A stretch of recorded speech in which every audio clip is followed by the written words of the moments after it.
नमस्कार, मी मुस्कान. माय मराठी टीव्ही मध्ये आपणा सर्वांचं स्वागत आहे. 4च दिवसापूर्वी माय मराठी टीव्हीने माव्या संदर्भात एक वृत्त प्रसिद्ध केलं होतं. त्यानंतर प्रशासनाने यांच्यावरती कारवाई देखील केली होती. आता आपण उभे आहोत कारवे नाक्यावरील पाण्याच्या टाकीच्या समोर.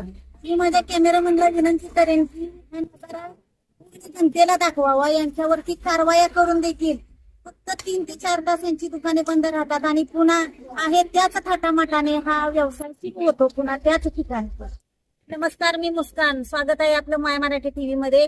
4च दिवसापूर्वी माय मराठी टीव्हीनं एक वृत्त प्रसिद्ध केलेलं होतं मावा विक्री संदर्भात. यानंतर प्रशासन कारवाया देखील केलेल्या होत्या. कारवाया केल्यानंतर फक्त 2 ते 3 तास यांची दुकानं बंद होती. त्यानंतर पुन्हा आहे त्याच ठिकाणी आहे तोच व्यवसाय अगदी बिनधास्तपणे करताना ही लोक आढळून आलेले आहेत आणि यांच्यावरती एका लोकप्रतिनिधीचा वरदहस्त आहे असं देखील बोललं जात आहे. यामुळे यांना प्रशासनाची भीती उरलेली नाही असा प्रश्न आता उपस्थित होऊ लागलेला आहे. कारण या ठिकाणी 100 मीटर अंतरावरती हजारो लोकांचं श्रद्धास्थान असलेलं साईबाबांचं मंदिर आहे. या ठिकाणी दररोज हजारो लोक दर्शनासाठी येत असतात.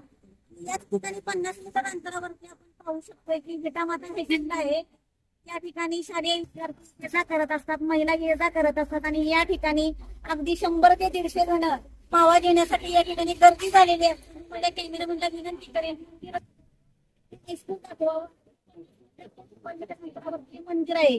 हजारो लोकांचं श्रद्धास्थान असलेलं सुंदर असं साईबाबांचं मंदिर आहे. या ठिकाणी हजार शिक्षण घेतात आणि याच ठिकाणी वर्दळ असते त्या सर्व विद्यार्थ्यांची आणि याच ठिकाणी मी मावा विक्री सुरू आहे. नमस्कार, मी मुस्कान. या ठिकाणी नगरपालिकेच्या गाळ्यामध्ये मावा विक्री चालू आहे आणि याच मावा विक्रीवरती माय मराठी टीव्हीने 4 दिवसापूर्वी वृत्त प्रसिद्ध केलेलं होतं. यानंतर यांच्यावरती प्रशासनानं कारवाई देखील केलेल्या होत्या. परंतु कारवाया झाल्यानंतर देखील अनेक वेळा कारवाया झाल्यानंतर देखील आहे त्याच ठिकाणी नगरपालिकेच्या गाळ्यामध्ये नगरपालिकेच्या नियमांना फाट्यावरती मारून या ठिकाणी मावा विक्री सुरूच आहे.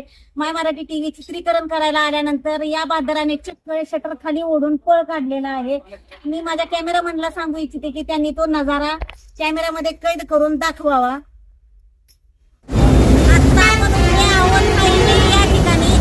तर हायवेच्या बाजूला आपण एक जेडी पान शॉप पण पाहतोय. तर हे पान शॉप नाही, हे चक्क मावा शॉप आहे. इथे माव्याचीच विक्री होते, पानची विक्री होत नाही.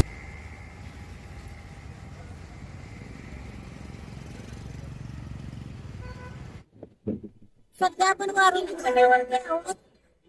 टीम चित्रीकरणासाठी आलेली असताना किती मावा विक्री करत असलेल्या चक्क आपले दुकान बंद करून शटर बंद ओढून घेऊन